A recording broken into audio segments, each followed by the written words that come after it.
आने समय से जानते हैं आगे क्या होगा, इसलिए मैंने कुछ सवाल अभिषेक से भी किए। दादा, ये जो पार्टी ममता बनर्जी की टूट रही है और ममता बनर्जी के खिलाफ जो सबसे बड़ी साजिश हो रही है, सुनने में इंडिया ने 18,100 करोड़ रुपए का पीएलआई के तहत इनको बेनिफिट दिया है। ओके, गवर्नमेंट ऑफ इंडिया से 18,100 करोड़ रुपए का बेनिफिट लेने के बाद 2023 में सेबी ने इंक्वायरी शुरू की है। इंक्वायरी 3 साल चलने के बाद ये पता चला ये फर्जीवाड़ा कर रहे थे। इसका मैंने 18,000 करोड़ रुपए गवर्नमेंट ऑफ इंडिया ने इनको दान दे दिया था। जी जी जी। तो क्या इसमें गवर्नमेंट ऑफ इंडिया के कुछ अधिकारियों की भी मिली भगत है इनके साथ? भाई, टाइगर बड़े दिन बाद आए आप, और मैंने तो सुना है कि बेंगलोर में भी थे आप, मुंबई में भी थे, और आप तो शेयर बाजार की भी खबर रखते हैं। मैं आपसे जानना चाह रहा हूं कि इतना बड़ा घपला हो गया टाइगर, 1 लाख करोड़ सुन के आदमी चौंक जाता है। यहाँ तो 15 लाख करोड़ है, 15 लाख करोड़, 15 लाख करोड़ से भी लाख। ज्यादा। आशीष जी, जिस दिन बहुत बढ़िया कहा स्वामी जी। दूसरी तरफ राहुल गांधी जो विपक्ष में हैं, बावजूद उसके मीडिया हर गलती के लिए उन्हें जिम्मेदार मानता है। उनके हर बयान को तोड़ मरोड़ कर पेश किया जा रहा है। और रामचंद्र गुहा क्या कहते हैं? रामचंद्र गुहा कहते हैं कि साहब, गांधी परिवार की वजह से प्रधानमंत्री नरेंद्र मोदी ताकतवर हो रहे हैं। इस देश की जनता को हमेशा यह बताकर मूर्ख बनाया गया है कि प्रधानमंत्री नरेंद्र मोदी विश्वगुरु हैं, दुनिया भर में उनका डंका बजता है। जो प्रधानमंत्री कहते हैं दुनिया को सुनना पड़ता है। यह बात अलग है कि जो ट्रंप कह रहे हैं हम उसे सुन रहे हैं। दुनिया भर के देश जो हैं वो दूरी बनाते हैं नेतन्याहू से, मगर हम ऐसा नहीं कर रहे हैं। वो नेतन्याहू जो गजा और लेबनान में नरसंहार कर रहे हैं, बावजूद उसके भाजपा की सरकार उन्हें गले लगाती है। हमारी फॉरेन पॉलिसी बद से बदतर होती जा रही है, मगर सवाल किससे किए जाते हैं? नेता विपक्ष राहुल गांधी से। और अब एक जरूरी संदेश सच के इस सफर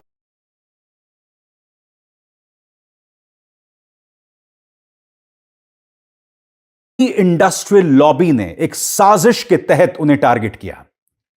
भाजपा के एक पूर्व वित्त मंत्री हैं जो अब जिंदा नहीं हैं। उन्होंने बाकायदा एक जमीन तैयार की जिसमें उन्होंने अपने पालतू पत्रकारों का इस्तेमाल करके राहुल के चरित्र को टारगेट किया, उनका चरित्र हनन किया। एक तरह से उन्हें पप्पू के तौर पर पेश किया, उनके बयानों को तोड़ मरोड़ कर पेश किया। और यह 2014 से पहले ही होता आया है। कहने का अर्थ साफ है, जब राहुल गांधी सत्ता में भी थे तब भी उनके खिलाफ एक दुष्प्रचार काम कर रहा था। जब सही मायनों में भारत एक लोकतंत्र था, जब आप किसी को कुछ भी कह सकते थे संवैधानिक दायरों में रहते हुए, ऐसा था वो लोकतंत्र। मगर 2014 के बाद सब कुछ बदल गया। आप प्रधानमंत्री की आलोचना ही नहीं कर सकते। मैं एक सवाल पूछना चाहता हूं रामचंद्र गुहा से। 12 साल से क्या प्रधानमंत्री ने कोई प्रेस कॉन्फ्रेंस किया? अपने पद से इस्तीफा नहीं देता। इससे ज्यादा दबंगई भरी बेशर्मी क्या हो सकती है कि ये लोग अपनी जवाबदेही तक स्वीकार नहीं करते। आकांक्षा ने अपनी जान दे दी, क्या कोई जवाबदेही है? और बात वहां नहीं रुकती। दिल्ली में एक होटल में आग लगती है, 21 लोग मारे जाते हैं, सब के सब विदेशी। और आप जानते हैं आग क्यों लगी? भ्रष्टाचार की वजह से।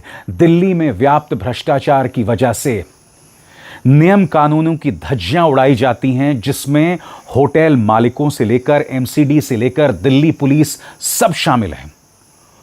और अब तो दिल्ली में ट्रिपल इंजन की सरकार है ना, या टेट्रा इंजन की सरकार है, फिर भी कोई जवाबदेही नहीं। और आज की एक और खबर है, बिहार के मुजफ्फरपुर में आग लग गई, कम से कम 15 लोग मारे गए, अस्पताल में आग लग गई। जो लोग भर्ती थे, बीमार थे, चल भी नहीं पा रहे होंगे, और फिर आग आती है। और जमीन पर नहीं उतरूंगा तो मैं इस चीज को आगे नहीं लेकर जा सकता। तो उस उम्मीद के लिए मुझे वापस आना जरूरी है सर। अब जैसे कहा कि अगर जमीन पर मैं नहीं उतरूंगा तो मैं आगे नहीं ले जा सकता, तो आगे कहां ले जाना चाहते हो? क्योंकि हुआ तो सब अचानक, आपने नहीं सोचा और ये हो गया। तो इंस्टा पर 22 मिलियन फॉलोअर होना और जमीन पर आंदोलन करना, दोनों में जमीन आसमान का अंतर है। बहुत सारे ऐसे इंस्टा पर हैं इन्फ्लुएंसर अभिजीत, जिनके 20 मिलियन 22 मिलियन नहीं 50 मिलियन भी फॉलोअर होंगे, लेकिन वो कोई 1000 लोग 2000 लोगों को लेकर जिले में कहीं प्रदर्शन करके आंदोलन कर ले, कोई जरूरी नहीं है। तो कहां ले जाना चाहते हो आप? सर हम चाहते हैं कि एक ऐसी मूवमेंट हो इस देश में जहां पर यूथ के सेंट्रिक मुद्दे हो। अब हमें इतना बड़ा प्लेटफॉर्म मिला है, इतना सपोर्ट मिला है, और ये सारे लोग, सर ये मैं नहीं कह रहा कि मुझे जमीन पर लेकर जाना है, मुझे ये लोग मैसेज कर रहे हैं कि इसको आप सोशल मीडिया तक लिमिट मत करिए। मैं कोई भी पोस्ट डाल रहा हूं तो नीचे लोग कमेंट कर रहे हैं कि इसको बस सोशल मीडिया तक लिमिटेड मत रखो। विधानसभा में अब ये जो 80 हैं, ये जो 80 की संख्या आप देख रहे हैं, बड़ी संख्या है अपोजिशन के हिसाब से। इस 80 में से अगर 58 आज टूट गए, हो सकता है 2-4 और टूट जाए, तो सवाल ये है कि ममता बनर्जी के पास फिर बचता ही क्या है? फिर कुछ बचता ही नहीं है। अगर 80 में 58 चले गए या 4-5 और चले गए, मान लीजिए 60-65 टूट गए, 2/3 से ज्यादा विधायक टूट गए और कानूनी तौर पर वो पार्टी बना सकते हैं, तो फिर ममता की स्ट्रेंथ क्या रह जाती है? इसीलिए मैं कह रहा था जीरो, एक तरह से जीरो। अब एक और संख्या देख लीजिए, लोकसभा में जहां ममता बनर्जी की जो पार्टी है तृणमूल, उसके 29 सांसद हैं, और 29 सांसद का मतलब है कि वो देश की चौथी बड़ी पार्टी, यानी बीजेपी के बाद, कांग्रेस के बाद, समाजवादी पार्टी के बाद ममता बनर्जी चौथी बड़ी देश की पार्टी है।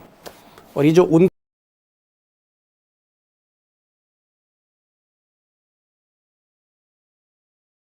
ताकि हम और आप जैसे लोग किसी कंपनी का शेयर खरीदें तो उसके कारोबार के बारे में एक एक चीज की जानकारी हो, तभी तो आप उसमें पैसा लगाएंगे। सेबी ने एक अनुमान लगाया है कि इस तरह से इस कंपनी में पैसा लगाने वाले शेयर धारकों के 12,726 करोड़ का नुकसान हो गया होगा। जो खुदरा निवेशक हैं उन्हें भी घाटा हुआ होगा। नुकसान की रकम मामूली नहीं, 12,000 करोड़ से ज्यादा है। अब सवाल आता है कि भारतीय जीवन बीमा निगम को कितना नुकसान हुआ।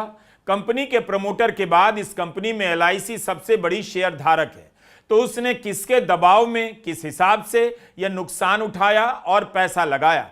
LIC में जो पैसा है वो जनता का है। क्या LIC मीडिया रिपोर्ट नहीं देख रही थी कि राजेश एक्सपोर्ट्स अपने हिसाब किताब नहीं दे रही है, ऑडिट रिपोर्ट नहीं दे रही है, फिर भी पैसा लगाया, और लगाया तो हिस्सेदारी कम नहीं की गई? मनी कंट्रोल ने लिखा है,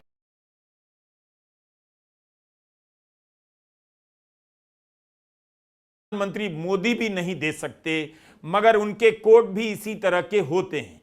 राजेश कहते हैं, I don't want two by something just for the purpose of showing off. जो आदमी दिखावा तक नहीं करता, उसी आदमी पर आरोप लग गया, अपनी कंपनी का रिकॉर्ड नहीं दिखाता। सेबी ने होश में तो रिपोर्ट दिया है ना। यही है आयरनी का आयरन ओर, जिसकी तलाश में मैं कब से इस छोर उस छोर भटक रहा था। मेरी एक खोज है, भारत के सत्ता के गलियारों में जो दलाल और फ्रॉड भटकते हैं, उनकी अंग्रेजी बहुत अच्छी होती है, बोलने का लहजा बहुत अच्छा होता है, आजकल संस्कृत भी बोल लेते हैं, उनके सूट बहुत अच्छे होते हैं। इस तरह से समझा देंगे, आप अमृत समझकर गलत काम में शामिल हो जाएंगे। तो मेरा सवाल है, कहीं असली अवतार राजेश ही तो नहीं, मतलब नॉन बायोलॉजिकल 2015। जी हाँ दोस्तों, एक तरफ महंगाई का स्तर इतना ऊपर जा रहा है, दूसरी तरफ यह सरकार हिंदू मुसलमान करने में लगी हुई है। तो इस सरकार को ये सोचना चाहिए कि मैं हिंदू मुसलमान ना करके काम पर ध्यान दूँ, ठीक है, रोज़गार पे ध्यान दूँ, लोगों को रोज़गार दूँ। पर ये सरकार इन बातों को नज़रअंदाज कर रही है, और जो बेफालतू की बातें हैं, ठीक है, उनको किए जा रही है, ठीक है। उनसे किसी को फ़ायदा है नहीं, पर इनको फ़ायदा है, ठीक है। पेट्रोल आज 100 पार हो चुका है, डीजल की मार लग रही है, और गडकरी इथेनॉल बनाने में लगे हुए हैं, ठीक है। अब समझ ये नहीं आ रहा कि इथेनॉल मिलाने से क्या पेट्रोल का प्राइस कम हुआ। यह पूछने वाला गोदी मीडिया में कोई नहीं है, क्योंकि पूरी मीडिया ही बिकी हुई है, ठीक है। और सत्ता अगर चेंज होती है तो कहीं ना कहीं ये फ़ायदा है।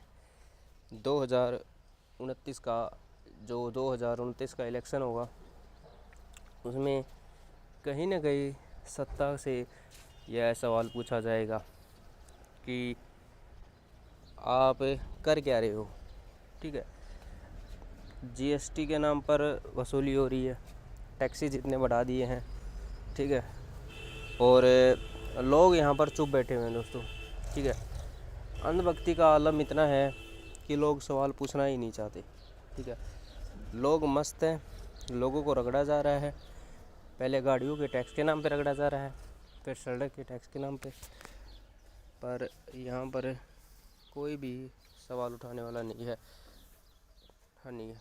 तो जितने भी लोग हैं हमारे चैनल से जुड़े हुए हैं तो चैनल को सब्सक्राइब कर लो ताकि हर वीडियो का